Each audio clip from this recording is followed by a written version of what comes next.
pouvoir lancer. Je vous laisse appuyer sur le bouton Start pour pouvoir démarrer. On part directement. Shulk Byleth, de la portée, de la puissance. On a tout. On part sur un bon PS de défense. Sachant tout de même, attention, que la puissance sera bien évidemment beaucoup plus du côté de Moonlight a priori. Alors tu dis que tu l'as fait un peu plus, moi j'ai besoin de voir un petit peu. Déjà les nerfs qui sont faits en start-up, bah forcément c'est le basique. Ça pour le nerf, c'est du petit pétage sur le scale. Tu vois que du côté de Teco, on sait très bien comment ça va se passer a priori. On va pouvoir pas ensuite faire des démarrages. Un démarrage timide, peut-être quelque chose à aller chercher du côté de ce buster, mais pour l'instant des ouvertures qui sont à l'avance pour Moonlight. Belle avance pour l'instant, mais une petite réponse aussi de la part de Teco. Ça reste tout de même minime, même s'il est en très belle phase. Forwarder, l'Armonado ici qui va être salvateur. Et on avait sauté. Du côté de Moonlight, on avait sauté, on avait perdu le saut. Bam, on t'envoie vers le fond. On sait que Byleth, bon, la recovery avec le taser, c'est très très bon. Récupère son saut. C'est fatal forcément. Faut pas non plus un petit peu déconner sur la recovery de ce personnage de Fire Emblem. Attention tout de même, parce que Teco est en danger. Là, on a le shield évidemment qui va réduire l'éjection, réduire un petit peu les dégâts. Cependant, est-ce que Teco est tiré d'affaire? Ça reste à voir.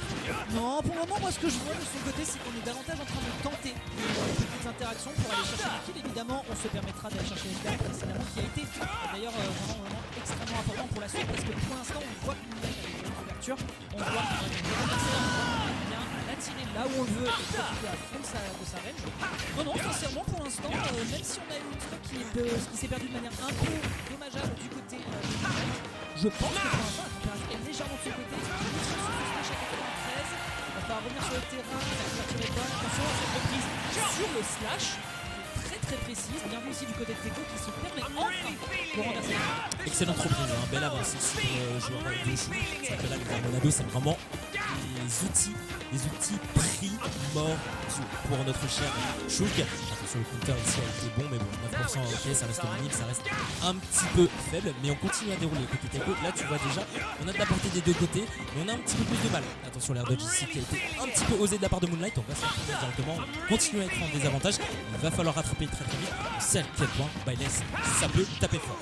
Donc d'autant plus que là on se permet quand même d'avoir quelques bonnes ouvertures qui pourraient être déterminantes pour la suite. C'est un rigrade. Heureusement qu'on s'est un peu perdu du côté de Teco. On a sauté dans tous les sens, tel un cabri derrière, on ne passe pas pour aller chercher sur les straps.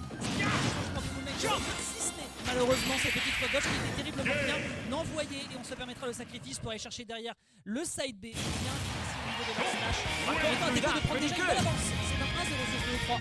Quelle audace d'aller chercher au side B comme ça. En même temps, j'avais l'Armonado saut, je pouvais revenir. Une stock d'avance en plus, forcément. On était confortable. On avait du privilège du côté de Teco et on peut bien se le permettre dans la vie, donc comme dans de tous les jours comme sur Smash Bros. Forcément, Moonlight de son côté, je tiens tout de même à le préciser. Il y a eu des choses qui ont été bien faites. On a des bons basiques sur le personnage. Donc a priori, Teco, s'il n'y avait pas eu quelques phases importantes, et bien a priori le tempo est de son côté. Si on arrive à le conserver, il y a peut-être moyen de se régaler. Sauf qu'évidemment, Teco, jouissant d'une belle avance, va pouvoir se régaler ici avec El Bueno Kazuya. Attention niveau manette. Oula. Petit imprévu, ça arrive. Un petit coup d'audace. C'est le direct, c'est normal, c'est le direct. Ça arrive, qu'est-ce qu'un événement sans saléa. Mais bon, goût de l'audace un petit peu pour notre cher Teco qui a décidé de choisir un bon Kazuya. Kazuya, évidemment, on connaît. Kazuya, c'est des phases avantageuses, juste totalement folles, surtout quand on a l'électrique, quand on a un beau démarrage comme ça, c'est dommage. De la part de Teco, on n'aura pas le deuxième down air, mais 92% déjà en plus. Terrain large sur PS2, tu t'installes comme ça. Est-ce que Moonlight n'est pas au bord du 2-0 peut-être, mais bon, parlons pas trop vite. Non, parlons pas trop vite. Le kill power du personnage et la range peut être très important face à son adversaire. Si Moonlight est consciente qu'au niveau du neutral, elle aura clairement de meilleurs arguments pour foncer sur Teco, a priori ça devrait aller. Ce dernier pour l'instant se déplace quand même très bien. Il profite vraiment de sa pression au sol et malheureusement qu'il partira dans le vide enchaîné par un malheureusement, c'était pas prévisible. Tu as carrément de taunt en Teco qui a décidé d'être méchant ce soir. On rappelle que c'est une soirée étudiante. Rien à secouer, il débarque en disant les gars, vous inquiétez pas, le futur c'est le chômage, c'est comme moi. Ne vous inquiétez pas, je vais au sol, revenez, on repassera. Il est là pour le CP. Il est clairement là pour ça.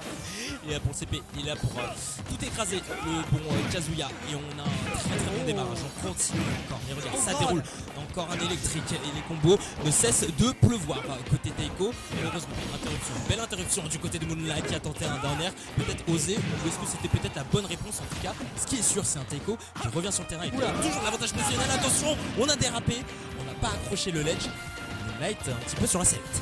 Pour le coup, ça c'était peut-être la chute de trop, et ce sera peut-être d'ailleurs la chute de cette histoire, puisqu'on se retrouve avec un Teco qui va profiter directement avec le rush drive. C'est un démarrage déjà très correct, fait enchaîner directement derrière par un attention la réponse du côté de Moonlight qui s'est retrouvé en situation de pression faisant qu'on a dit in total. Et quand tu dis in, tu vas te taper la patate. La patate made in Teco. La team TX qui a été malveillante de bout en bout sur ce BO. C'était magistral. DI in qui a été fatal. Fatal.